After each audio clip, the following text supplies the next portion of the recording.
After a long marriage to a devoted Skippy, the Absolute Beginners League's new affair with the Formula Renault has proved to be both passionate and competitive. Case in point, 5 races in the books and no repeat race winner as of yet.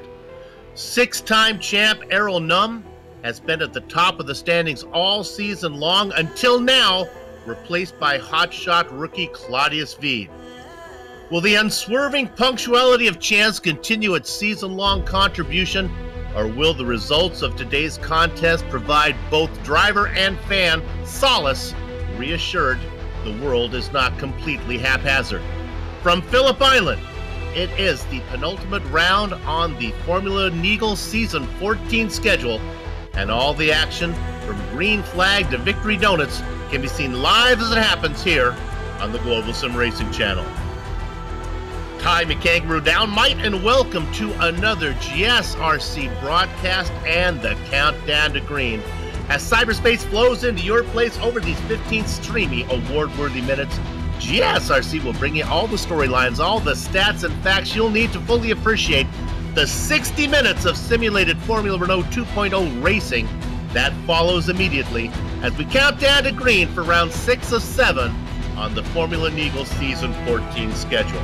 And here to do all of that is yours truly, Bill Soupzon, joined way up in the press box to bring you our bird's eye view by the hardest working man in sim race broadcasting, Joe Peak. Once again in the director's chair, Sean Crackers Ambrose, armed with cameras, located, aimed, zoomed, and focused by the Ansel Adams of iRacing, GSRC's own Dougie Beard. The sun will rise, my car will start, and my dog will love me. Short of that, Formula Neagle's 14th season has me questioning everything I felt confident about.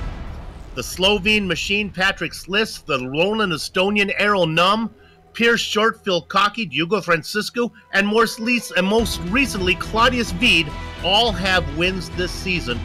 Could we see a 6th different winner today? Why not? Because all the uncertainty is only amplified by the fact that today's racing will be on a track that has a reputation of close finishes, that being Phillip Island. Joe? And really a lot of those close finishes are due to the nature of the final few corners here. The front stretch is monstrously long. The drivers are flat out for quite a while before they reach the start-finish line. And that's honestly one of the defining aspects of this track in the Formula Renault. The 2.7 or 4.4 kilometers are essentially split up by 3 long full-throttle stretches. But this layout has only existed since 1989. Before that, it was originally a street circuit, and then it had multiple reincarnations as a permit course that were closed and reopened a few times. But despite the speed that these cars can find at this track, the 12 turns you have to navigate are highly technical. There's a mix of off-camber and decreasing radius bends, many of them with a variety of elevation changes. There's really no 2 turns that are alike, and that tends to separate the good from the great very quickly. Even though you can expect exciting racing, also expect quite a few mistakes. In fact, let's jump on board the GSRC Renault just to show you what the drivers will be experiencing.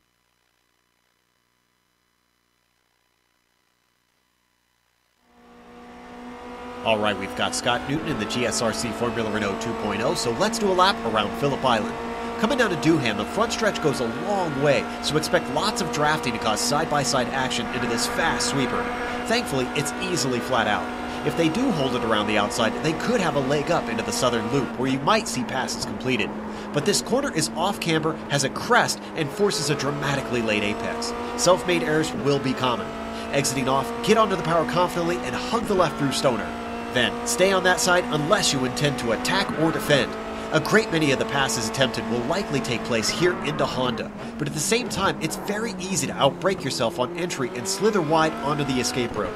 From out of the corner, you'll switch sides right away to line up for Siberia. There's an uphill climb through this bend, and it's followed by a long period on the gas, so getting to the power as early as it'll grip is critical.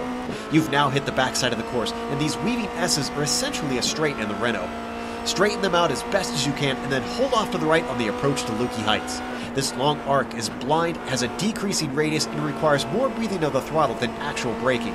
Hold to the left over the top of the hill, and then brake for MG. But be aware of surprise attacks. Right away, the track switches back into the penultimate corner where you'll barely breathe the throttle and then floor it from here on out. The final turn is flat out, and with it leading you back onto the pit straight, leaving anything on the table in terms of top speed will make you vulnerable. Hopefully, you kept it all together and have now finished a lap around Phillip Island.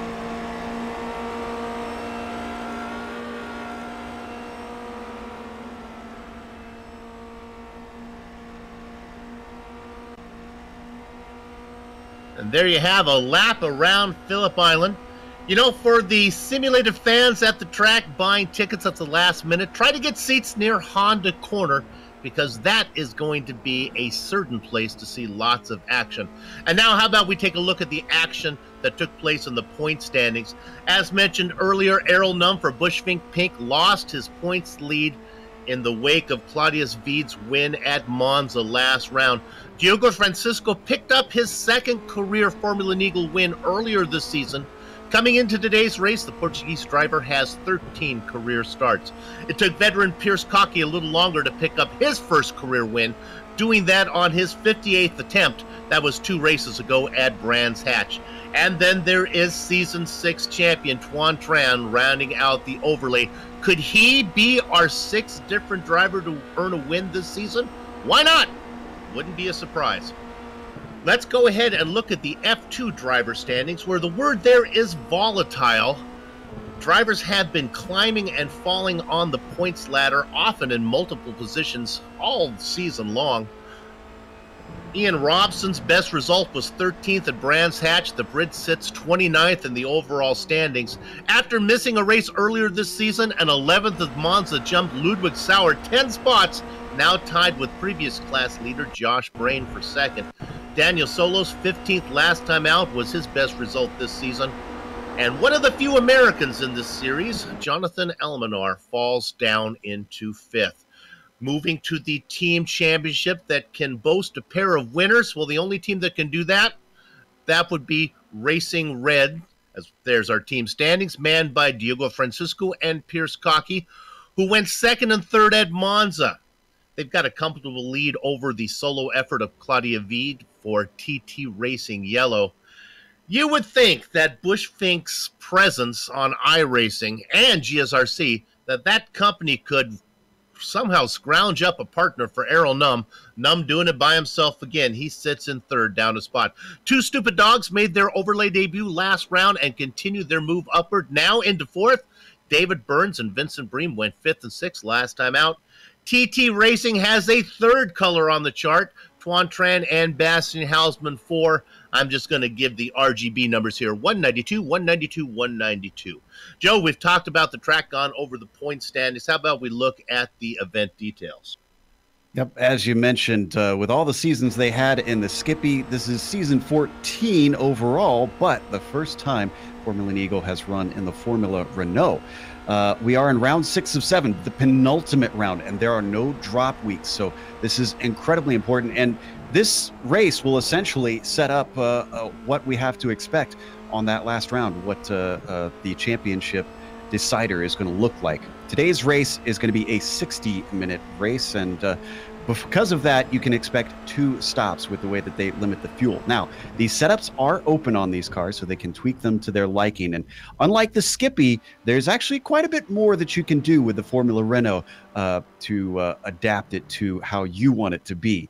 Now, the incident cap, if you're not sure what we mean by an incident cap, in iRacing, if you have a spin, if you have an off track, or if you run into another car or the wall, you get an incident or a certain number of incident points. If you collect 24 of those over the course of this race, once you hit 24, you are DQ'd, you disappear into the ether immediately, you have no chance to finish the race, and you are gone. With that said, Bill, we've also got the weather to concern here that is usually affecting how these cars drive. It definitely affects the lap times. And 98 degrees on track is not too bad, but beautiful air temperature, 65 degrees out there for the virtual Australian fans, means it's going to feel pretty good. And with these being winged cars, with the 13 mile-an-hour winds that we're seeing, that can affect them some into a few areas, but the drivers should be whoa, and actually it's actually been gusting around a little bit here. It started at 12 and now it's up to 17. So I take that back. I was going to think that it wasn't too much of something to worry about, but with the way that the wind really seems to be changing quite a bit, maybe the drivers could be a little bit erratic in places, Bill. Practice always important, but one of the things that is the unknown as they use dynamic weather here in this series is when this race day, you find out what the weather is here, and it can vary a lot, and that can change up what you want to do in a setup. Right now, qualifying is going on, and there are some familiar names up on top, Joe. Yeah, Claudius V doing pretty well. And winner this season, Diogo Francisco, has himself onto the front row at the moment. In fact, there's only 3 100ths between them at the moment, Bill. So I expect things to be pretty tight. It was already tight in the warm-up for this race. There were multiple drivers within the 25s all the way down to, I want to say, 10th or 11th place. What we're looking at there for a second, we were looking at Tuan Tran, and he was actually following Pierce Cockey. Those guys sit 4th and 5th right now, Tran in 5th. What's interesting is the format here is open qualifying for these guys, but they're only allowed 3 laps. And we're getting a bit of a note from the driver. Mid-pack runner Michael Haflidason is proud to be back in this series, starting 14th right now. Although, actually, I think he's taken out to the... Well, I thought he was going to come out for a qualifying lap. He's got 1 timed lap in. I think he might be done. They only get so many laps out here as we watch Piers Cockey work his way around in the number 23. Right, they get 3. And what's interesting is this is because we can get a tow, but you have to time it right. As we ride on board with Tuan Tran, actually doesn't want to get too close to Cockey, but Cockey's fast enough. But 3 laps, and that includes if you spin in the middle, you get a warm-up and then 3 hot laps. If you happen to spin in the middle of your 3 laps, one of those laps is a warm-up lap for your second one, so you only get 2, if that makes sense, riding on board with Tran. Yeah, and the tow can make a big difference around here. These cars cut a decent hole in the air. Honestly, you're right. You really want to get it so that maybe you catch a car coming out of here, where we're seeing MG corner. You can't quite take it flat out through here, depending on your setup.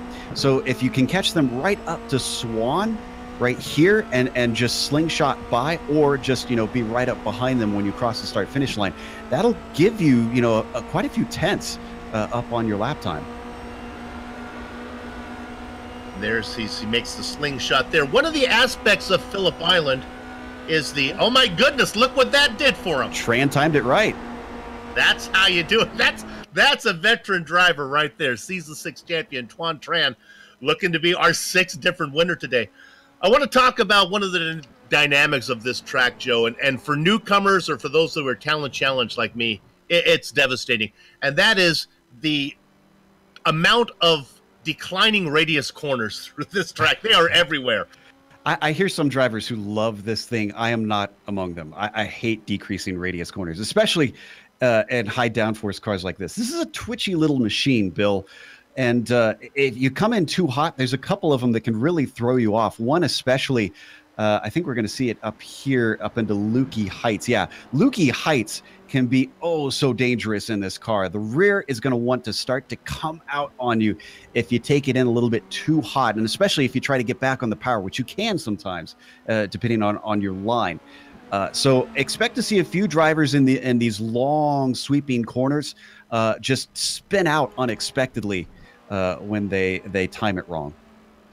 If you're new to racing and you don't quite understand what we mean about the corners, it just continues to get tighter and tighter, which means that the apex is a little farther into the corner than you would expect, and it's a skill I'm still working on here.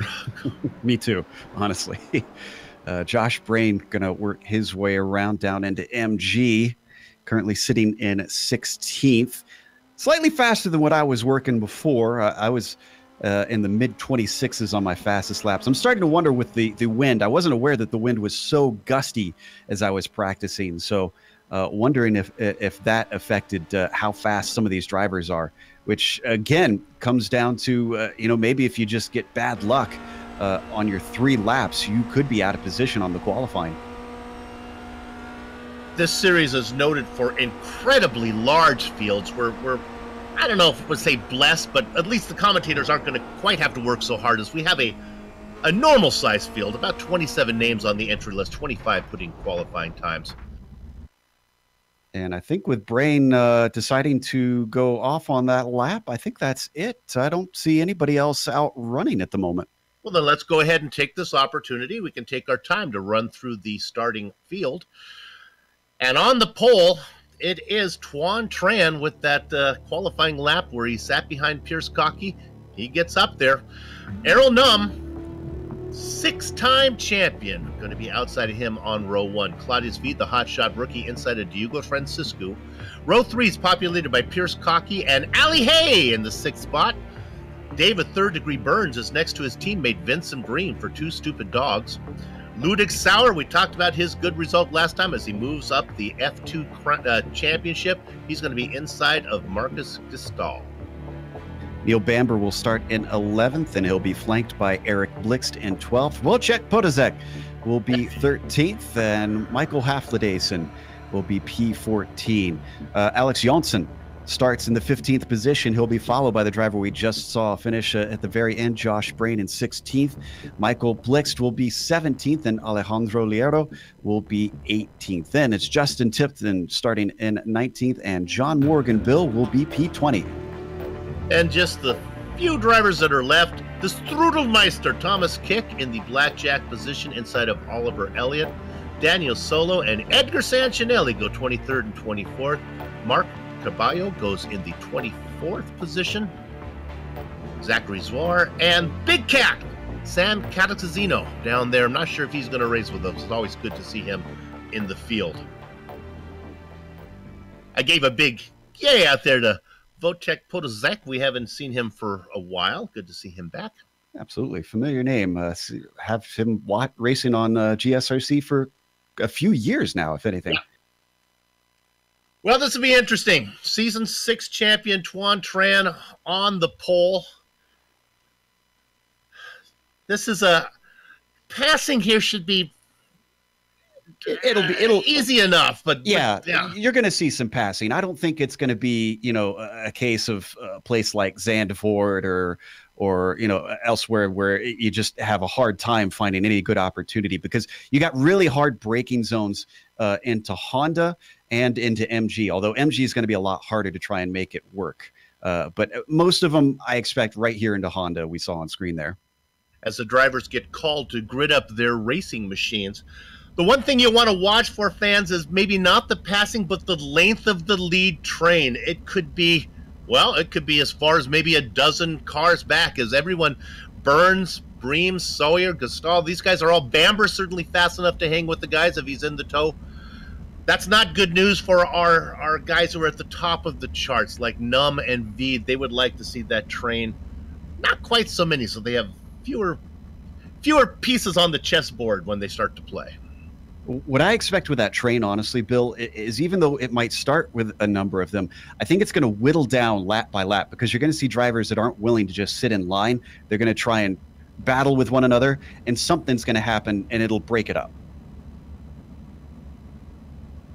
As they start to grid up, one thing that's different from racing the Skippies is saving fuel. Not quite as important as it was in the Skippy, as filling the car in the Skippy was incredibly long. Here, they fill the car so fast that it really doesn't matter about staying behind and saving fuel. And the tires are pretty solid for the whole time through. So we have 1 hour of racing here. There'll be 2 stops, though, because of the limited fuel. How's pit lane here, Joe? Quickly, before they get up there, is this tough to get in and out of? Tough to get in. You definitely need to be practicing that. Getting out, there's 2 different exits. One takes you the long way, and the short way takes you right into traffic. There's a bit of talk. They are allowed to do either way. It's slightly slower, but not by a whole much, taking the long way out. So it'll be interesting to see who goes where. Our pole sitter has made it up there. You can hear the engine start to harmonize. Gather at the chicken steak, cover me on the cows, because the horses are out of the barn. And sure enough, it is Season 6 champion Tuan Tran leading them down into the first right-hand sweeper. Oh my goodness, they are lined up behind him. Num, Veed, Francisco, Cocky, round out your top 5. David Burns getting overtaken into the southern loop by Ali Hay. And Veed is off. Our points leader is off out of the southern loop.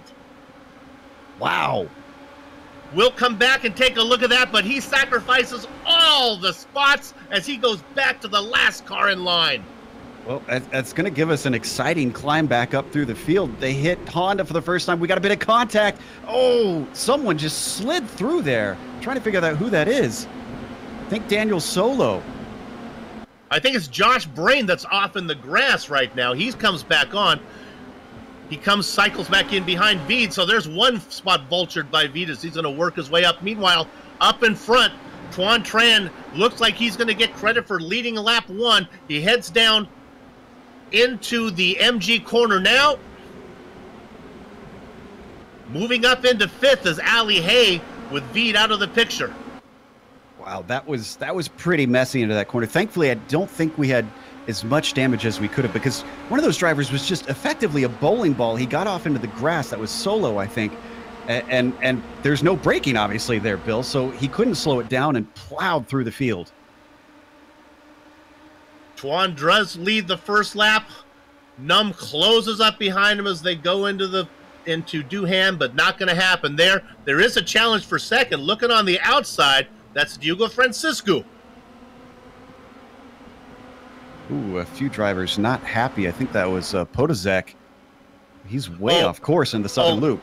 He got together with Janssen. Oh no, getting into it. Yeah, Alex Janssen got into his left rear, and I could see why the Polish driver might be a little upset there with that one.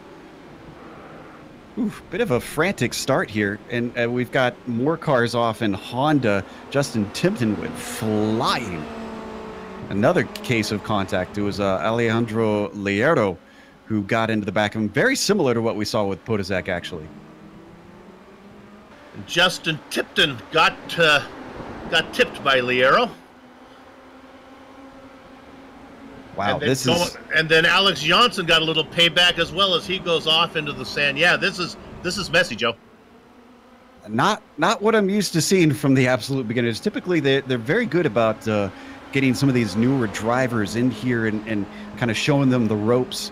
But, oof, boy, I'm not sure what it is about this track, but they're having some difficulty in trying to navigate one another. We might have a pass for the lead, though. Protected on the inside is Tran, making the Roland Estonian, going around the wide way.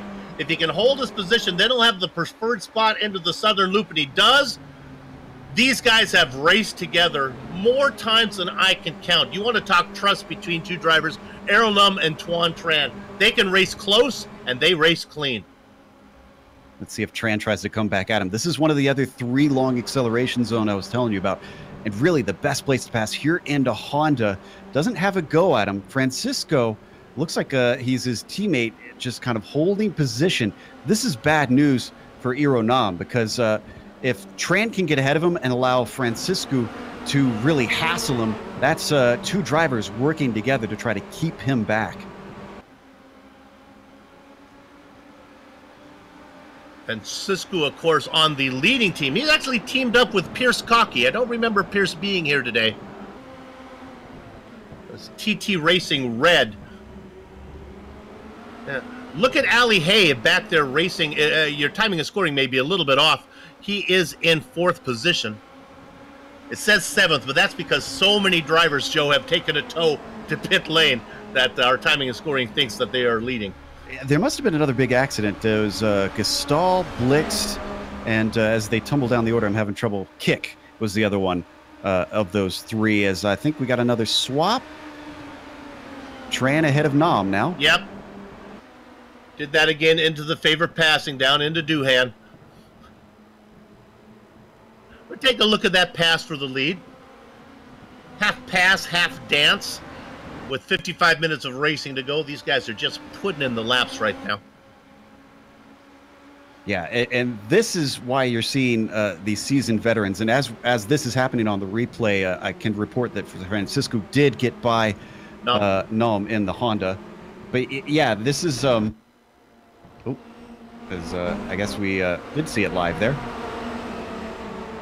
But yeah, these are guys that know that you can't get away from one another, so they're not going to try and fight each other into Duhan, Bill. They're just going to let it happen, knowing that they can just get it right back. Or if they want, they could actually hang back behind. You talked about not needing to worry about the fuel, but you know, I mean, any chance you can to save fuel, why not? Every 10th counts. With that said, Errol Num drops back into third, and I would not be surprised if he lets Alistair Hay get by as well, as long as Hay can keep pace with the leaders. In fact, here comes Hay right now. They go side by side. There's a battle for third. Hay on the outside.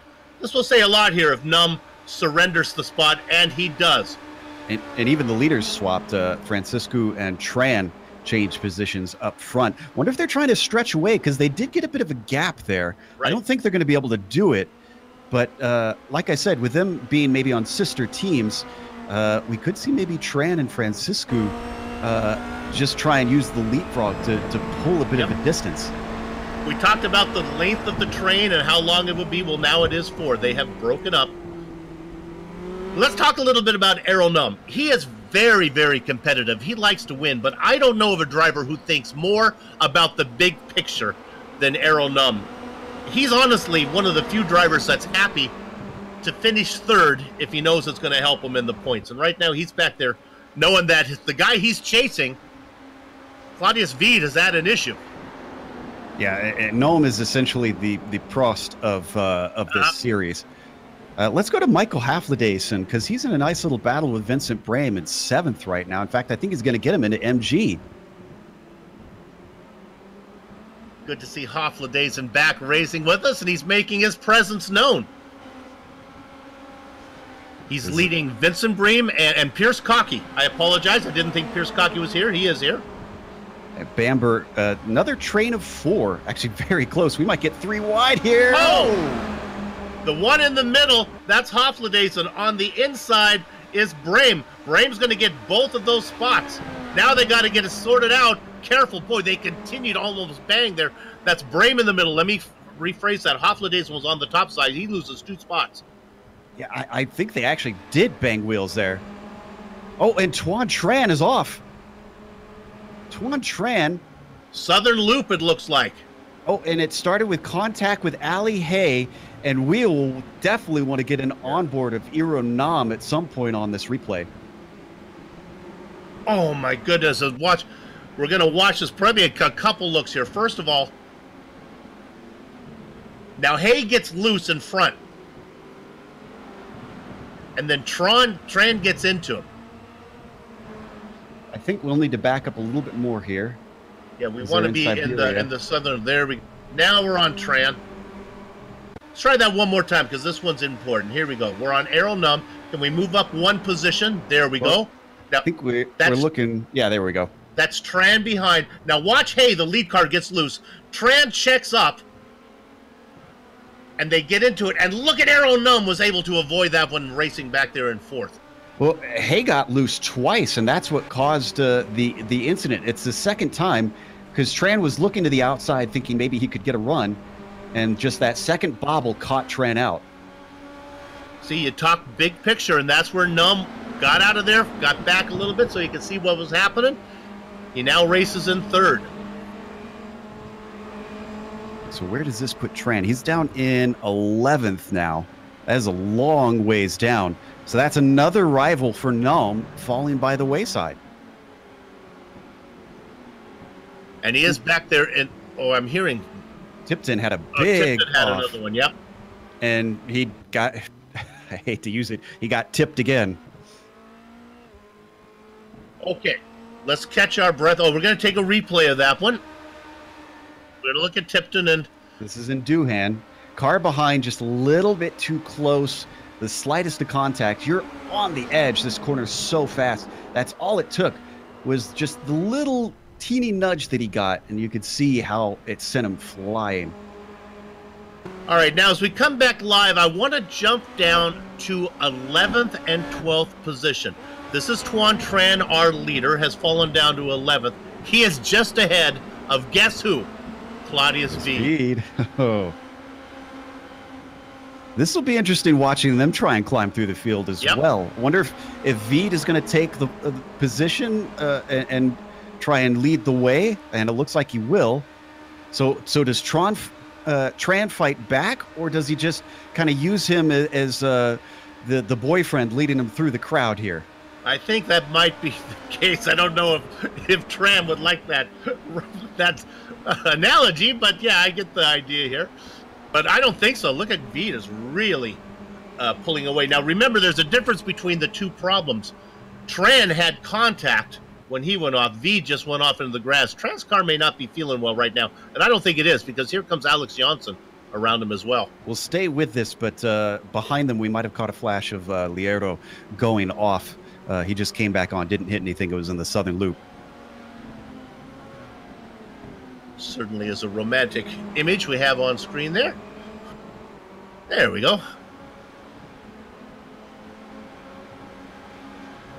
Yeah, up to the top of the hill. Just watching Veed, and Tran still trying to work his way past the car of Janssen. Hasn't quite got him yet. He's got to be careful that he doesn't lose track of Claudius.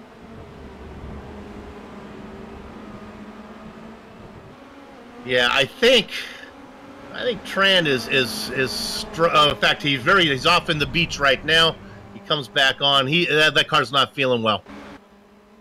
Veed, though, is up to 12th. He's got about 2 seconds to get up to Ludwig Sauer.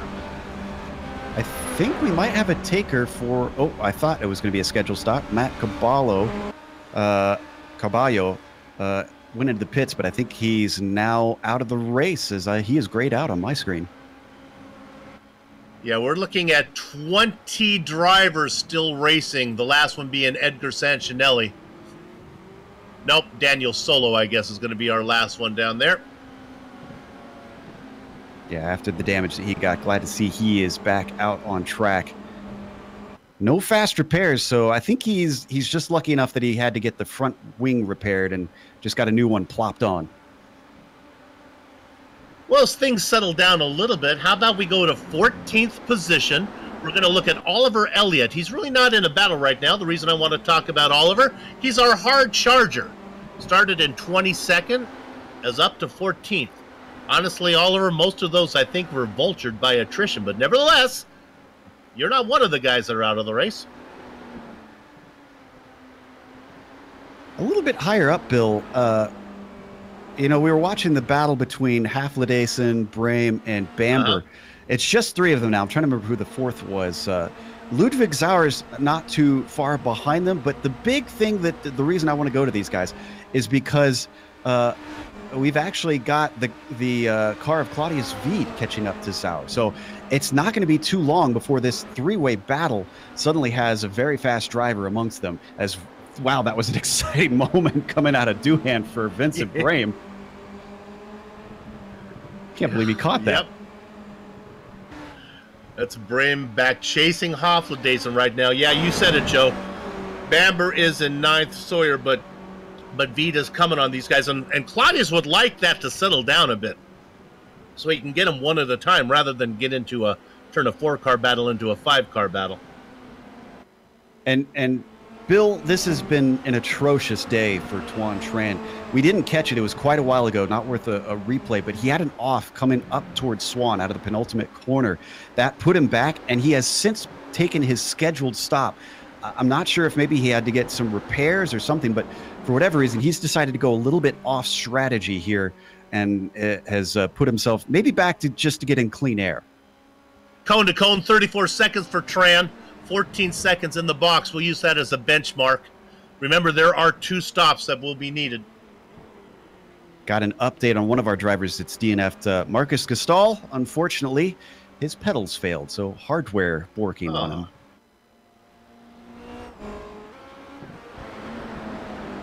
Take a look at Alistair Hay having a good run up there in 2nd. None behind him. He has lost touch with Francisco, who's up by, well, 1.3 seconds. I guess that's not losing touch. Yeah, no, I'd say that's losing touch. He's just starting to slip out of the draft here. So if Francisco can push, I mean, if he's got someone on the box, that's what he's saying right now. Just go, go, go, go. Get some hot laps in and try and break this away. Joe, let's look back there. In fact, Veed has got around Sauer already. So now move him up to 10th. And it won't be long till he gets to Bamber and Brame. Yeah, only 2 seconds behind this battle. Let's take a look at the replay of how that pass was made. I'm gonna guess this was either into Honda or Doohan. Yep, they're into Doohan. That's Veed in the blue car up ahead. He was trying to pull over to cover him off because he knew that he wanted that left side into the southern loop, but that was pretty fruitless. And when we come back, how about we look at the next on the hit list for Veed, and that's going to be Brame. He's in a battle. He's in the middle here, sitting in 8th. He's got Bamber behind him, and he's got Hofladeson ahead of him. This battle was a lot closer last time around as they went through the technical session. It's opened up a bit, but Veed is going to get all these guys. And, you know, Aero Num realizes this. The gap between Veed and Num was 7 points in the standings. For the scoring system here, that's a big chunk. So Num really cannot afford to sit back and be happy with 3rd. He's going to have to maximize his effort, and he's going to want to win. And the good news for Veed is that Bamber, Brame, and Hofladeson separating out gives him less of a challenge to try and pass him. He can pick them off one by one. If they were all battling, that would slow him up a lot more because he's got to kind of tiptoe through and just take his opportunities. Unless, of course, he got lucky and they all tangled and he just breezes by. Let's stay on this for a while as we ride on board with our points leader as he's closing in on Neil Bamber. Bambi, an experienced driver. I don't think they'll want to do that. I think we'll wait here and see. Maybe he does it down into corner 10, the MG corner, or if he actually waits till the front straight. Yeah, he's not close enough to send it in there. He's going to set him up for the easy pass with the draft. My guess is he's thinking I will get, as we work lap 12 here, Veed's thinking I will get Bamber on lap 12, I'll get Bream on lap 13, I'll get Hofladeson on lap 14, then I'll come in and make my stop. Here comes the pass. Actually, I wonder, because it's a 2-stop race, 60 minutes. He's about 20 minutes in. I wonder if Claudius maybe, instead of messing with these guys, just pit now. Break it into even 20, 20, 20. Bit of a mistake into the southern loop, certainly not going to help him. And has Tuan been by himself these last few laps? Let me go check and see what Tuan's doing, because Tuan's still the leader of all the cars who has pitted, racing down there in 19th. And Tuan's by himself. Tuan is running in clear air. Claudius is not. So brain is ticking up there, Bill. I think that Tuan is looking to try and do the leapfrog. Possibly he was a little bit behind when they, as he was losing ground. I think what Tron did is come in and get the car worked on a bit so he can run some decent laps. This is a good strategy from him, though. This is great thinking from the Dutchman. Leaders go around. We don't need to go there. They go around Daniel Solo, who got out of the way. Racing in 20th. He now goes a lap down. We should mention, though, that the leaders have split up, Bill. Ali Hay has fallen back, and Noam has fallen back of Hay. Not sure if we were getting a note. Did we miss something on screen there? Oh, never mind. Just a false alarm. We've talked about the drivers up front running 1, 2, 3. You know, we haven't spent a lot of time. Let's go to 4th position, car number 125, David, 3rd degree Burns. Started 7th, is up in 4th. About a second and a half to get to Num. About 3 seconds back to Eric Blixt. How about a quiet 5th from him? Just ahead of Pierce Cockey. Yeah, Burns is just rifling him off at this point. Haven't really shown the camera on him much, but a top 5 will be pretty handy. See what he can do to maybe try and catch up to Noam, because he's only a second and a half back. Is Noam dealing with damage maybe here? This is, I would expect him to be just a little bit faster and be able to drop some of these cars behind. The only time I saw him have anything close to get to somebody was the incident he had with Tuan Tran and Ali Hay when they were spinning, but I thought he got around clean.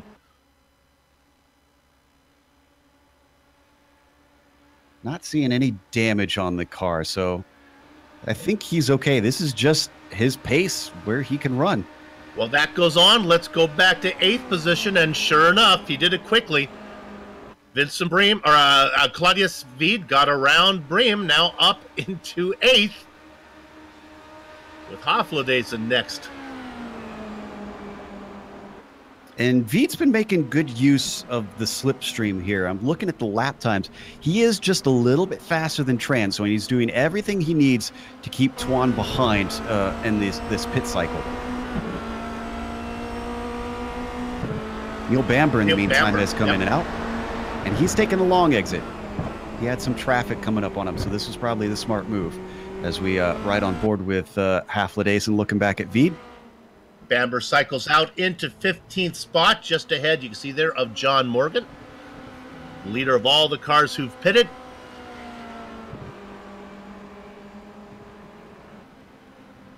I think this is going to be another overtake happening here soon. And again, Veed knows he doesn't have to hurry. He's not going to force the issue into 10. He could get it done if he wanted it there, Joe, but it's so much easier just to wait a couple corners and do it down the main straight. Hiro Nam is in the pits. Third place driver gets in cleanly and is down to that pit limiter, just strolling up to his pit box. This should be easy enough. And Hofladason actually went in to join Num as well, so Veed picks up that spot. Claudius now up in 5th, as Errol Num, Cocky have all come in as well. Yep, number of drivers. Alex Jonsson enters. Cocky is in and out. Nome is in and out. Pierce Cocky has the nickname Shortfill. The good news is there are 2 pit stops here, so if Pierce makes a mistake on his first stop, he can make it up in his second stop. A lot of drivers electing to come in at this point, so this seems to be the ideal strategy from what we're seeing. At least what everybody else believes to be the ideal strategy. Num and Cocky come out as the top 2 drivers who have pitted. Hofladason now is going to come out the 3rd best. Yeah, he'll cycle back around in 14th, but we still have a number of drivers yet to take their stop. In fact, our leaders are in. Oh, and one of them is off. David Burns! David Burns, I talked about practicing the pit entry. Oh, he just came in too hot. Can we get a replay on this? You got to be careful. You got to make sure this is effectively a racing line because the cones don't come. We'll need to go back a little bit on this replay. For me, this is part of the track that you have to practice because, Joe, you're right. You have to race this part here. There you see him getting the tail off. End of it. Yeah, it's narrow and there's a bit of a kink in there that you can't take flat out, which Burns unfortunately figured out the hard way. When we come back live, let's go to our leaders because things have sorted out in the pit stop cycle. Francisco was leading before the pit stop. He comes out in 1st, but Errol Num is ahead of Alistair Hay. Now, remember, there are 2 stops, so this could be a bit misleading. You don't really know who took more fuel here in the 2nd stop. It could be a pay me now, pay me later type thing. Indeed, because Claudius Veed is now up to 6th. Now, he had a 5.2 second stop. And you're more familiar, Bill, with what the stops tend to be split up like. So I'm not sure if that's a fast or a slow one for him. Yeah, I think that's pretty mainstream. And again, fuel is so... I'm so used to calling the skippies where the amount of fuel you take plays a big factor. Really, the fuel goes in so fast that you're just talking tenths of a second whether you take a full load or a short fill.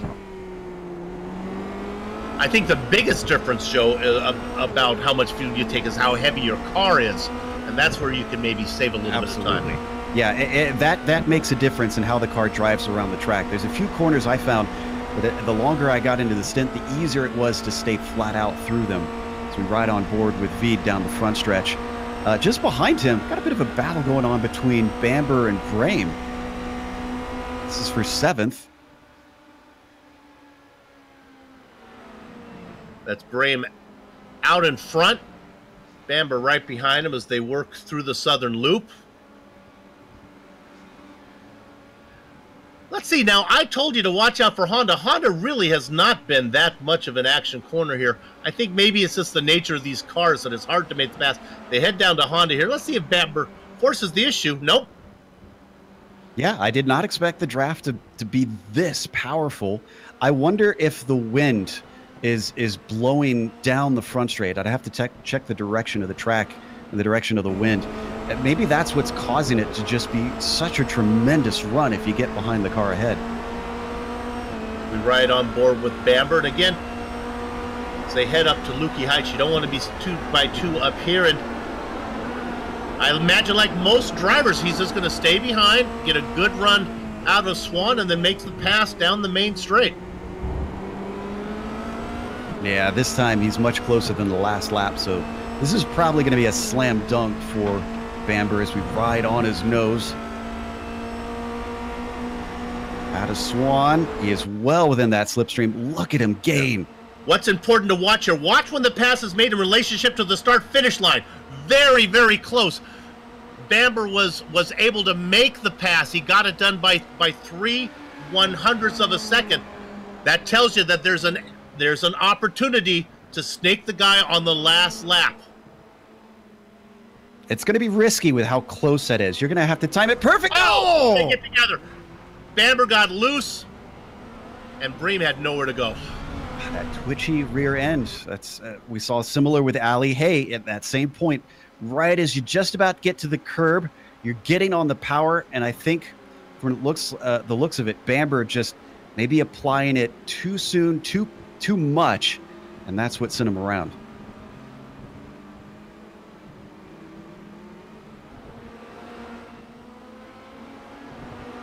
That was bad news for Brame as well. He had nowhere to go to try and avoid the spinning car of Bamber.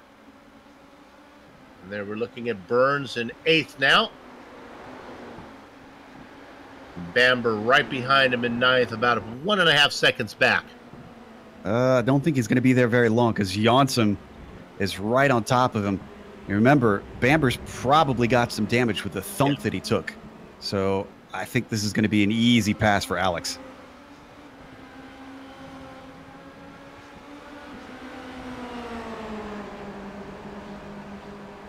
There we go. Yeah, didn't even need to wait till the straight. Yeah, look at the front wing on Bamber. Just all out of sorts. So he is going to be a sitting duck until he can get in for his next stop. Well, as we head to the halfway point of the race, we got one pit stop in. Let's take our time, and actually, if the drivers will behave, we'll take a little run through at least the top 10. Diogo Francisco, about 3 seconds up as he leads Errol Num. Num in second. A comfortable 2.6 seconds as he's left Ali Hay well behind. Hay started in 6th, up 3 spots. Having one of the best runs of the season for him. He's got a comfortable 5-second lead on Pierce Cockey. There's Pierce. Short Phil. About 3 seconds up on Eric Blixt, having a very quiet run, 12th to 5th, Joe. But, Joe, it's 2 seconds back to the guy you're going to talk about in 6th. Number 11, Claudius Veed. Remember, he has taken his first stop, but it's been 22 laps, or excuse me, no, that's his incidents that I'm saying. It has been 5 laps since his last stop, which is on time with everybody else, which makes this all the more impressive. So he's on the same strategy as everybody else, and despite being sent to the back of the pack, he's looking at a top 5 potentially. He's followed by Ludwig Sauer, who started this race in 9th position. So he's gained 2 spots, probably just going to try and cruise to the end. Haven't seen him really make a lot of fuss out on track. David Burns back there in 8th, returns after a bit of a break. And then behind him, we talked about Alex Janssen getting a spot. That was because Alex was able to easily, well, I was going to say overtake the car behind him, but that's changed. It was Neil Bamber just a second ago. Now, in 10th, Michael Haflidazen. Yeah, Neil is only going to fall down the order as that car is not feeling well as he's racing in 11th. There are 17 cars still on the lead lap. Tran, Potacek, Liero, Brame, Elliott, and Sanchinelli. Oh, no, let me correct myself. Elliott, 16 cars on the lead lap. Sanchinelli, Edgar, first car 1 lap down. Yeah, Elliott's a ways up, so I think he's safe for now from Francisco. He's a number of seconds up the way. Oh, and Vincent Brame had another problem. He took a pit stop since his incident with Bamber and has come back out, and I don't think he hit anything. This was in Honda. And it's one of this, a case of the decreasing radius, and Honda's one of those as well. But even though it's a hairpin, it continues to get tighter and tighter. Yeah, and even though it doesn't have a long stretch after it, you're trying to get back to the power as soon as you can. Benelux driver just getting a little too soon. So with Burns having trouble and his teammate Vincent Brame, we've talked about the rise of two stupid dogs not having their best run today. Tran also just had a spin.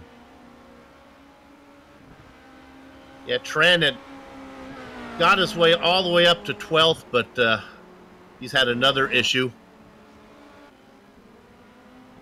Talk about the success as we look at Tuan Tran. Go ahead, Joe. Yeah, I think we've got the replay here of Tuan.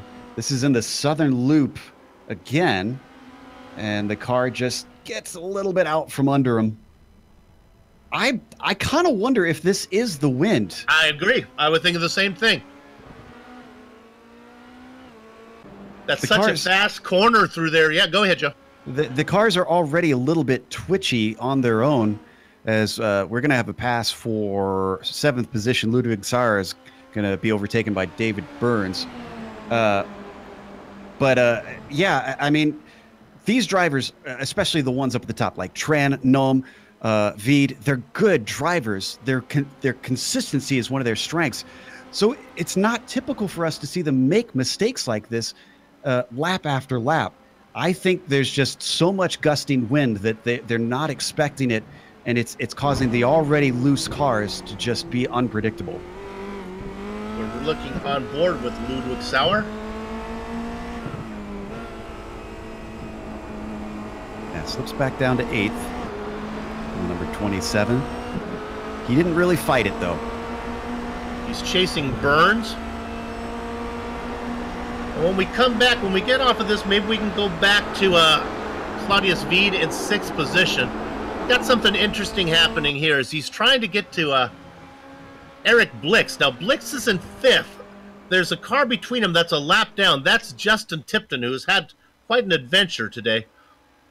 What surprises me, I guess it's the competition gets a little stiffer, Joe, as you get farther up the order. It's taken Veed a long time to get to these guys. Yeah, he made that move into 6 quite a while ago. But it was a bigger gap, and also, again, it's harder to make up positions up towards the top of the field. So that's what's keeping Veed from making the sort of progress that he was early on. And again, I'm with you. I think that we're going to see some drivers make it a little bit harder. I don't think Blix is going to just pull over and let him by. Really impressive there by Tipton, who's doing a good job of hanging on the back of the driver in 5th. Tipton a lap down. Let's see how this plays out as here comes Veed. Tipton has been around the series long enough that he should probably recognize the name behind him. Yeah, I don't anticipate. Yeah, look at him pull over. Oh, a little too far into the grass. He keeps it together, lets him through.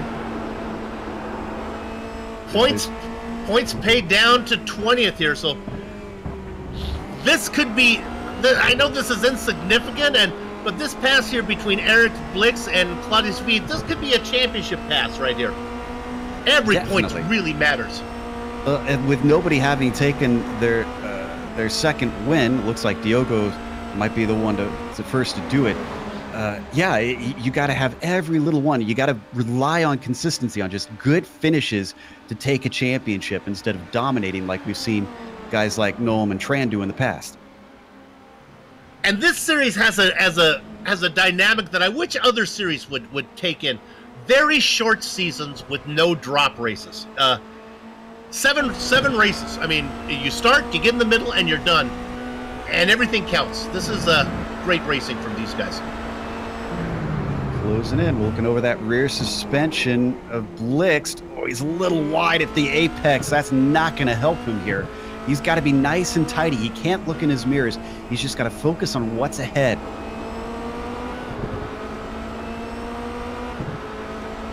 Again, he'll wait most likely if he can get close enough and get it done on the main straight. It's a great run from Blixt, nevertheless. Up 7 spots, racing inside the top 5, at least for now. Head down into MG. And if Veed gets this, he's only going to be 2 spots back from where he started. Remember, he spun on the very first lap. That's impressive. Out of Swan. He's going to be too far back to get the pass made before the start-finish line, but let's see if he forces the issue. Boy, he really didn't pull himself up in the toe there. I think there was a lift down the Yeah. straight because he was gaining on him, and then the progress halted. Well, they got another lapped car. This is Bamber. Nice job by Neil to get out of the way there. Nothing really going on the track. We're not missing anything, so this gives us an opportunity to not jump around, and we can look at a battle. I think what happened is that Claudius knew that they were coming up to Doohan, and he wasn't close to having the pass done. He knew going side by side was going to be a little bit risky through that right-hander because it's very fast, and it's flat out sometimes, not always flat out, especially if you're offline. So that was probably a smart move since he's just waiting to set himself up so that he's fully by him here. Looking off the gearbox of Blixt. Well, this is said he's coming up. Blixt is on John Morgan. This is bad news for Veed because Morgan's going to give Blixt a tow. Yeah, Morgan, the perfect interval for Blixt to get the toe and probably make the pass a little farther back. Oh, here he comes. Wow. Claudius set that one up perfectly. Yeah, this is exactly what he was waiting for. See, he wanted a better launch out of the penultimate turn, and he was by him just as they were coming out of Swan, so he did not want to sit and wait around. And a tip of the hat to John Morgan, who saw that come and lifted and let the 2 leaders go by. So Veed up to 5th, Blixt into 6th. 1 pit stop still remaining. Francisco Num, Hay, and Cocky, your top 4. And just in case we don't have any of our viewers didn't come in at the start of the race, why don't we go and remind them exactly what sent Claudius back here? We have the replay because we never really got a second look at it. And as far as I can figure, he just maybe lost it going through the corner, maybe being a little bit offline. It was unusual at the start of the race for him to spin, unless maybe he got tipped. See if we can get that pulled up here. In the old days, I would blame it on cold tires, but now they have tire warmers going in here, so he should have been in good position. Thought we were going to pull the replay up here. Oh, looks like we don't have it. Sorry, apologies for that. So with this opportunity, how about we go back and check in on... Oh, I was going to talk about Oliver Elliott. That's a little bit of commentator's curse there. He was the last car on the lead lap, was trying to get out of the way of Aero Num, put the car off into the grass. Oh, my goodness. Oliver, you want to get out of the way, but maybe that's taking it to extremes. Oliver was having a good run, up 6 spots. And there you see him getting out of the way. Mike, when you get out here, you just got to get a woed up, turn it back around. Yeah, thankfully kept it pointed forward. You wouldn't want to have a twist in there with Oliver. Holy. Oh, I'm missing Joseph Ringrose already. Joseph, hurry back.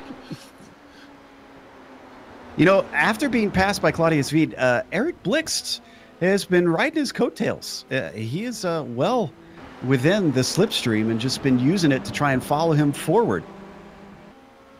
And to take it one step farther, Justin Tipton as well, racing back there in 16th. Now they're coming up on John Morgan. This is going to be sad. Morgan's get out of the way. He's going to lose a position to Tipton. This is really bad back marker etiquette there. Tipton's going to follow in behind Morgan. Oh, I mean, bad for John Morgan, but great for Tipton. Oh, here comes Tipton. He's going to make the pass. He's going to dive down in there. And let's give 15th position to Tipton.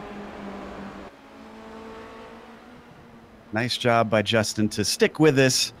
He had a lot of problems early on. This is a doorway award for me, this drive. Just not letting the setbacks make you take it back to the garage for the day. Let's go up to Veed, because you talked about it. Here he comes back. Eric Blix gets the pass made on Veed if he can get a woed up. Oh, no, he can't through Honda. Now they're side by side as they head down into Siberia. Looks like Blix has it back for now. Well, and they're 11 seconds behind the next car up, which is Cocky. So I wonder if this is Blix saying, you know, we're not going to catch him. You weren't making progress. I'm going to fight for this spot. And again, these points are... Every point is important, but these points are really important to Claudius Veed right now as he's thinking of championship. Coming in with a 7-point lead on Num. But this is good damage limitation. This could have been so much worse. When you're climbing through the field like that, Claudius could have so easily tangled with another car. So he kept it clean today. He just steadily, picked them off one by one. Didn't really try and make risky moves, at least that we saw anyways. And now maybe about 5th is the best that he can hope for. So at this point, I'd say for Claudius, try to just bring it home. Don't fight too hard with Blix, especially if Blix starts fighting this hard. There's got to be a lot of fans watching in Portugal saying, well, what about our guy, Francisco? He's 3rd. The problem is he's 29 points back coming into this race. So unless Veed and Num were to have a disaster strike in the season finale, Francisco's too far out. Hey, a win is a win, though. Yep. This is going to be our first driver to get 2 for the season. Credit to Diogo making it happen when it counts. At the least, he's still going to gain points on him. Yep. And, well, I mean, there's no fat ladies out there singing yet. There's Diogo. We've watched him come into this series. Continues to improve. I think there's a championship in his future if he sticks with it here in Formula Neagle. If not this season, soon. I think somebody just blew an engine. I heard it too. I'm trying to figure out who that was. Was that Cocky? Oh, no. Cocky's in his pit stall. No. I think it... Could it have been Justin Tipton? He's there now, and I'm not sure why he's in the pit. Well, he pulled in. I don't know. It was loud. It was... I think the flux capacitor gave way there on that one. It was... All right. So we got a number of drivers coming in for second stops. Haflidazen is in. Michael was having a good run till he was racing up there inside the top 10. Things went south on him. He's going to cycle out. It looks like in about in that 10th position, 11th, as he loses a spot to Alejandro Liero. Cocky, our highest pitter for the moment. Don't think that's really going to gain him anything. The leaders were all so far apart that they're probably going to finish where they are unless we see a big mistake, which from the pit entry we saw last time is not unheard of.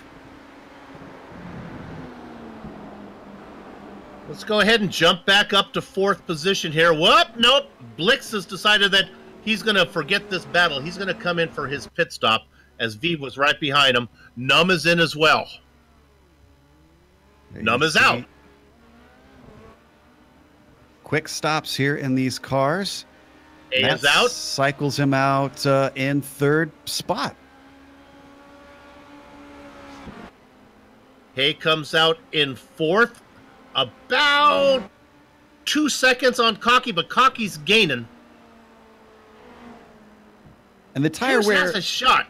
the tire wear isn't really enough that it makes a difference here in these cars, whether you get fresh ones or not. So this is just basically a straight fight to the end. I'm going to add in one more little piece of strategy here. There are bonus points for leading a lap. I would not be surprised to see Veed, if he could, and as I say that, he's coming in right now, stay out there long enough so that maybe he could lead a lap, but he's going to come in. No, it's still out. It's Francisco who's coming in. I had it wrong. So does he have enough fuel, though? That's the question. If he can go one more.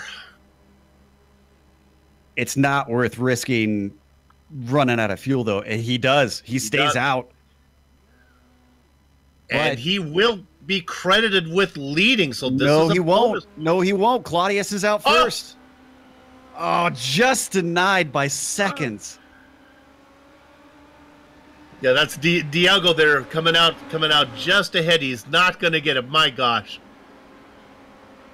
Well, I guess he can still make the pass and lead the next one, but he's got to come in for fuel one of these laps. I don't think he's got enough. So the only one of our top 10, only two of our top 10. No, one, because Ludwig Sawyer just came in. Claudius Veed is the last remaining car to take his second stop. So after the season finale, when the interval between the points is 1, keep this in mind. The time that Diego Francisco got out 3 car lengths ahead of Veed and denied him points for leading a lap. It's funny, Joe.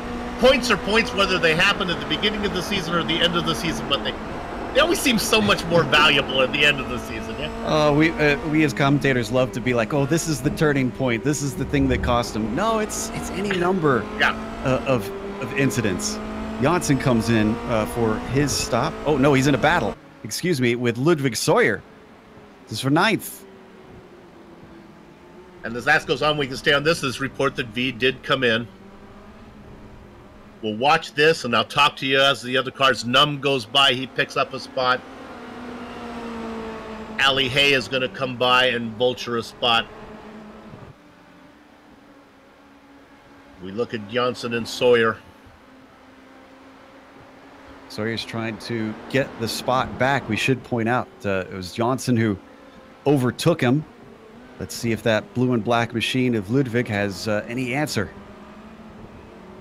He's fallen back, though. He's got to hustle here if he wants to get the draft down the front stretch. He might actually be too far back. And Cocky does go by. Veed cycles out in 5th, ahead of Eric Blix. Remember, those guys were in the battle.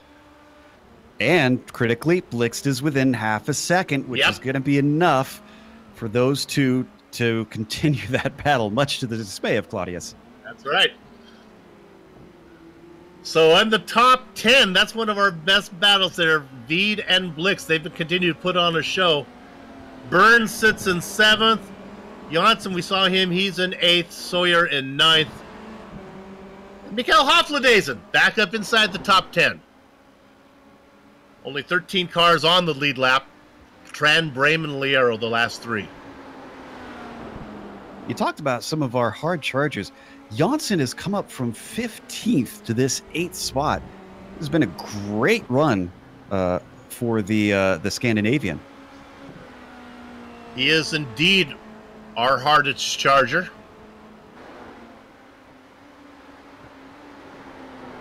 Friends and family of Edgar Sanchinelli yelling at me. Yes, 24th to 17th. I see ya. But if they've each gained the same amount of spots, I say the tiebreaker goes to the car higher up. Yes, that's right. That's my theory, at least. As long as you qualify. Man, definitely, we need to give some love to Francisco since we don't really have any battles on track right now, because that number 48, 6 seconds ahead, ever since the drop of the green, started this thing in 4th. I mean, what a run. And I talked about just the career. This is his 13th start. This is his 3rd win, and they've been coming more often than in the beginning. So 3 out of 13, 3 out of 4, that's not a bad percentage. And it seemed like he had a harder time getting them when it was in the Skippy. So maybe the higher downforce cars just suit the Portuguese driver that little bit more. Something we don't talk about a lot, that different cars can suit different drivers. There's some. Ali Hay had a spin from, he was racing in 3rd. He's going to lose it. Was it in the Honda? No, this was in the penultimate corner, just after MG. Oh, that's what it was. Yeah, it was the right-hander. I thought it was Honda. It was the MG corner. What a strange place to spin out of 11. I'm not too surprised. I tended to get understeer here, but again, depending on how you set up the car, you're going to see it coming here. It looks like he just tries to stay in it, and the rear just comes around. Thankfully, a whole bunch of grass to the inside, so it didn't hit anything. But what this does do, Joe, with 8.5 minutes of racing to go, it puts him in the clutches of Claudius Veed, only a 1.5 seconds back. So interesting note about where he spun, though, Bill. If he would have spun a little bit farther to the inside, he would have had to go quite a ways. But that spot on the track, actually, the iRacing devs did not map it all the way down to the inside. So there's effectively just an invisible wall that if you go far enough, it isn't that you fall off the world, you just run into nothing and damage the car. Oh. Something to watch out for. Yeah. So we're looking at Veed now. He is coming. It's 1.5 seconds to Hay. Hay's got to get his rhythm back. Blitzed about another 1.5 seconds back. So the battle for 4th and 5th. Time is running out. Numb with no chance to get to Francisco unless Francisco has an error. Down in 9th, Haflidason and Sawyer in a bit of a fight. Sawyer, the blue and black car.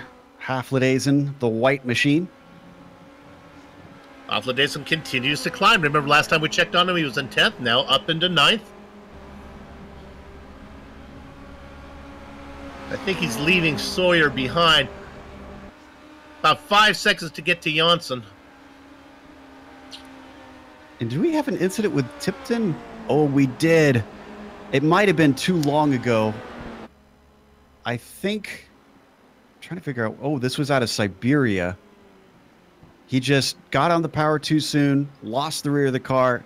He tried to catch it, Bill, and as he did, it overcorrected. It slammed into the tires. Tipton getting his money's worth of excitement for this event.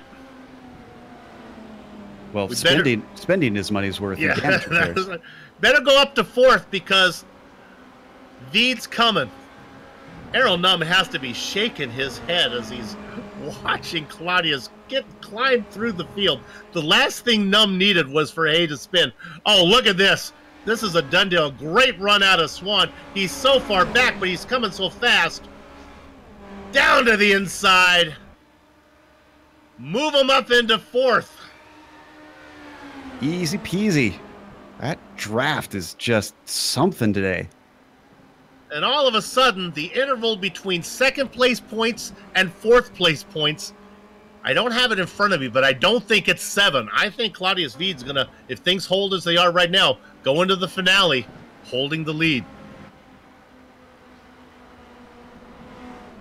So there's just not enough time left for Gnome to try and catch Diogo. But I'd be curious if we can talk to Gnome after the race, if this is as fast as he could go. If, like you said, he was consolidating and just bringing it home, or was he trying to catch the Portuguese driver? Oh, I think my gut tells me that's Errol gave it all he had. That's to the point where he thought he could get him. Probably right now he's probably just going to have to settle for 2nd.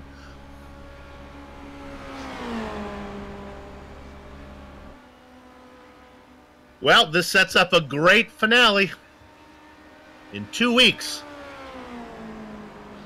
That's what everybody wants. Make it come down to the wire. Keep those points close. Of course, that's not what Noam wants. He probably wanted to romp away with this thing. How about Piers Cocky, though? Third place, the number 23, has been in a bit of fights today. We've shown him sometimes, but really not a whole lot. He's cruised this thing to a wonderful podium. And let's go ahead and talk about teams. They are racing for TT Red. That's Francisco and Cocky. Last round, they went second and third. This time, they're going to do a little bit better. How about first and third for that team, as they look like they have secured the team championship. TT Racing, new to the series, brought in several teams, and they have been dominant. Like their paint scheme, though. Very intimidating, that maroon red.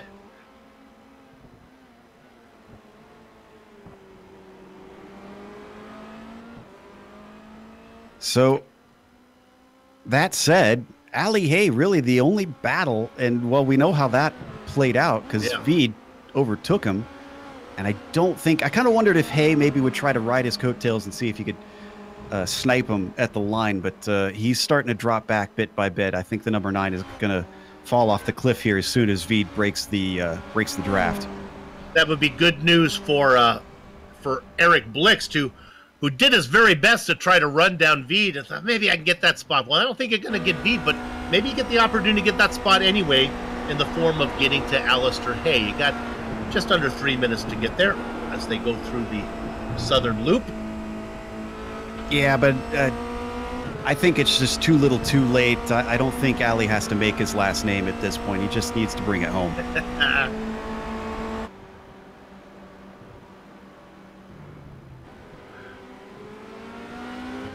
Francisco, Nunn, Cocky, Veed, Hay, your top 5. Blix, Burns, Janssen, Hafledazen, and Sawyer. The back half of your top 10. The final 2 cars on the lead lap. He's going to do it. Tuan Tran in 11th. And a quiet 12th for Alejandro Liero. Up 6 spots. Good job, Alejandro. Definitely. There's a number of drivers that really made good on the chaos that happened around today. Not a whole lot of them. It mostly mixed up the top. I'm trying to see. Let's see. Noam is going to finish where he started, but otherwise, the top 5, nobody is going to finish where they started this race. Yeah, the story of the race, probably Claudius Veed making his way all the way back. Remember, he fell to the last car on the lead lap. Lap number 1, had to work his way through the field to get a 4th.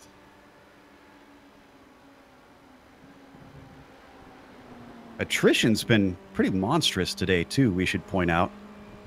Only going to have 16 finishers out of 27 starters? Yeah, Phillip Island didn't really live up to the reputation that we built for it. I'm telling you, we've done races here, and this place almost never fails to put on an exciting race with close finishes. And while we did have lots of battles... Oh, Tuan Tran is in the pits. What happened to Tuan Tran? Did he not fill it enough? I think he did not fill it enough. Must have not filled enough. Remember, his strategy was probably off. That's our pole sitter with the early issues. He probably had to do a little improvising on his fuel strategy. Oh, that's going to hurt even more because the white flag just came out, and that was our leader going by. Well, did he actually get him? No, I believe Trent is out in front is he? of... Just in front of him. Just in front of Francisco, so he's going to get that lead lap finish. Well, Tuan Tran sat on the pole. Diego Francisco was second. I'm sorry, was fourth. These guys were going to battle, but they didn't expect it to be like this. Are we indeed on the white flag lap here? We are. Okay. So Francisco has a big enough cushion that he doesn't need to even get around Tran, although Tran, certainly a veteran driver, would not be an issue. Yeah, I'm wondering, does Tran push here to try and stay on the lead lap? Yes, yeah. There's not much for him to gain, though, unfortunately. Oh, but it's a moral victory if you can finish on the lead lap. Finishing 12th on the lead lap compared to 12th first car 1 lap down. That's a big difference. Tran coming around Swan. But right behind him, he's going to pick up his 3rd career win here at Phillip Island. Season 14, round 6, goes to the Portuguese driver, Diogo Francisco. Errol Num is going to get 2nd. Pierce Cockey is going to pick up 3rd. But the drive of the day goes to the hotshot rookie. We think he's still going to be our points leader. That's Claudius Veed.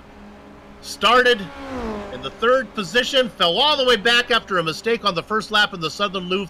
Drives his way back into 4th. Rounding out your top 5, Alistair Hay. I think David Burns might be a little bit disappointed with the 7th, knowing the problems he had on the pit entry. Could have been maybe a top 5 for him if he hadn't have sent it into the tires. Let's go ahead and put the camera on Michael Hofladaisen, car number 81, as he comes across the line right now. There he is. He's going to pick up 9th. Rounding at your top 10, Ludwig Sauer. Then the final 2 cars, the quiet run, Alejandro Liero is going to get 11th, and Tuan Tran's going to take it all the way around. The last car on the lead lap in 12th. The racing is over here at Phillip Island, but you know that our broadcast is far from done. We're going to take a short break, but we'll be back to run down the entire finishing order, get some post-race interviews before we put a lock on the gate. Back in a few.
Sanctioned by the Absolute Beginner League, welcome back to GSRC's coverage of Formula Neagle, the 14th season, round 6 from Phillip Island.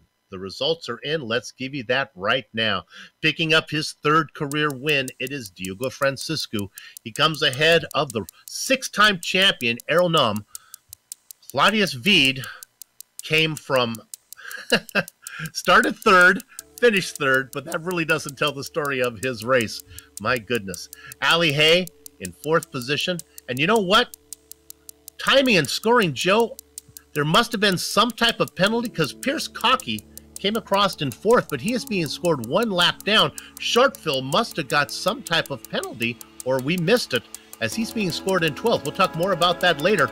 But there's Veed now in 3rd compared to 4th. Ali Hay in 4th. Eric Blixt in 5th. 6th, 7th, 8th, 9th, and 10th goes to David Burns, Alex Johnson, Mikael Hofladezen, Ludwig Sauer, and Alejandro Liero. Boy, disappointment for our pole sitter, Tuan Tran, because he has to settle for 11th. An extra 3rd stop sends him down even farther than he even wanted to be in the first place. Pierce Cockey, as you mentioned, we'll have to follow up to see why he did not finish on the lead lap. He gets 12th, and then Vincent Brame finishes in 13th. John Morgan takes 14th today, having started in 20th with Daniel Solo. Early issues, he recovered back to 15th. Got to keep that car going. Oliver Elliott finishes in 16th place with Neil Bamber in 17th. P18, Vocek did not make a great return down there. Edgar Sanchinelli takes 19th, and Justin Tipton, who eventually had to DNF today, tried to keep it going, but he finishes only 20th. Hidden lap check is Matt Caballo, Michael Blixt in 22nd, Thomas Kick in 23rd, Marcus Gastal behind him, Josh Brain 26th and 27th. Sam Catacazino did not race, so that's 25 drivers who took the grid. And I can confirm that Cockey did roll across the line under power ahead of Veed and Hay, so ahead of those drivers. So I don't know why he's put that far down. Maybe he had a slowdown penalty that he didn't serve before the end of the race. Maybe we'll find out. He can come in and talk to us. Right now, we have an opportunity to talk to some of the drivers, and I guess the first up will be Diogo Francisco. Let's go ahead and bring that in there right now. Diogo, this is Soup. Congratulations on your 3rd career win. Hey, Soup. Thank you. I had to sweat a lot for that.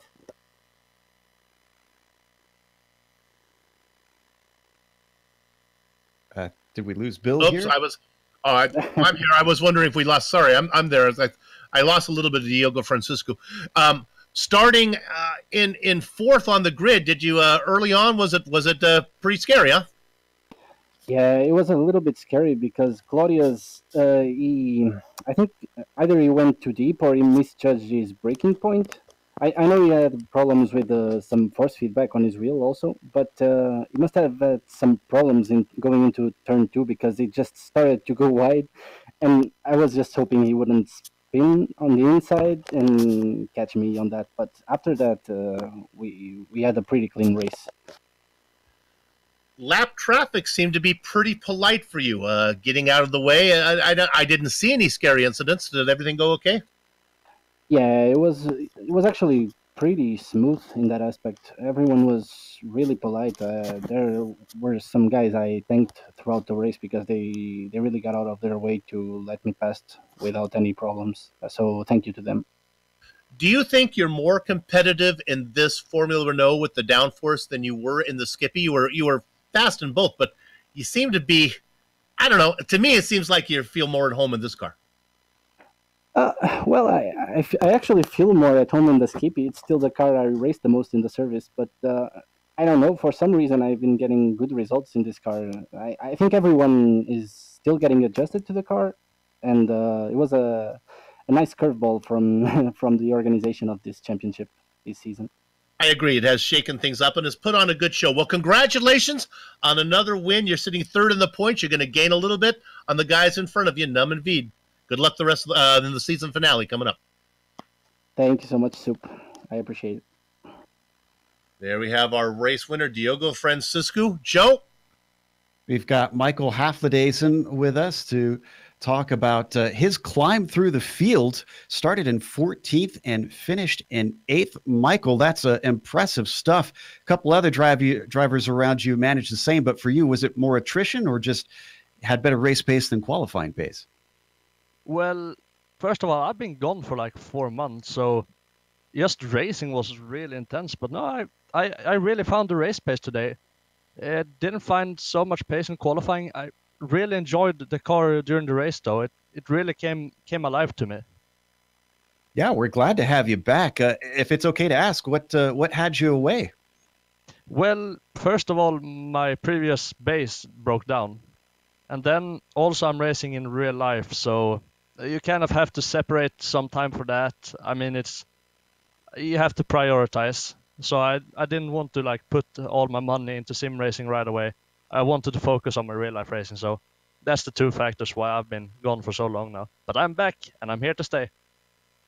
Fantastic. Well, you're going into the last round. You have obviously nothing in the championship to worry about with your absence. So what's your goal next race? Do you think more top 10s are possible? Do you think maybe you could crack the top 5?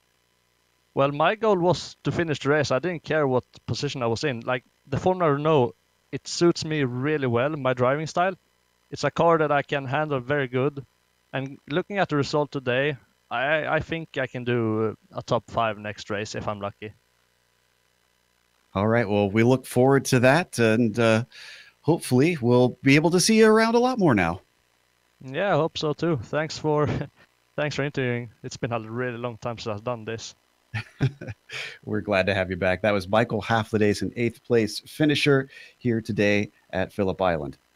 It is indeed good to have Michael back again. I'm glad everything went well on his hiatus.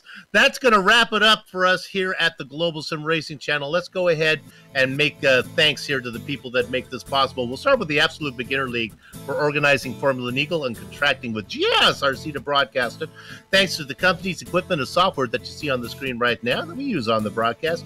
The original music that gives every GSRC broadcast that original flavor and feel is thanks to Eric Eckelm and June Lalonde. See the screen for how to contact each of them.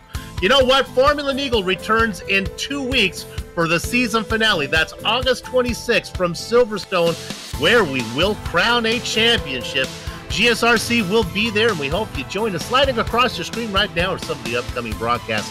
So check those out and mark them down on your calendar. If you'd like more information about GSRC, including a complete list of future broadcasts, you can find it all at www.globalsimracingchannel.com. We're also on Twitter at GSR Channel, Facebook at Global Sim Racing Channel, and Instagram at GSRC_Graham.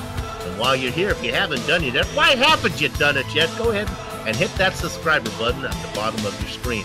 Finally, on behalf of my partner, Joe Peak, our director, Sean Crackers Ambrose, and our camera artist, Dougie Beard, I'd like to thank all of you for watching. With that said, we're off to have fun storming the castle. So until next time, race clean, ride hard, and we'll see you on the track.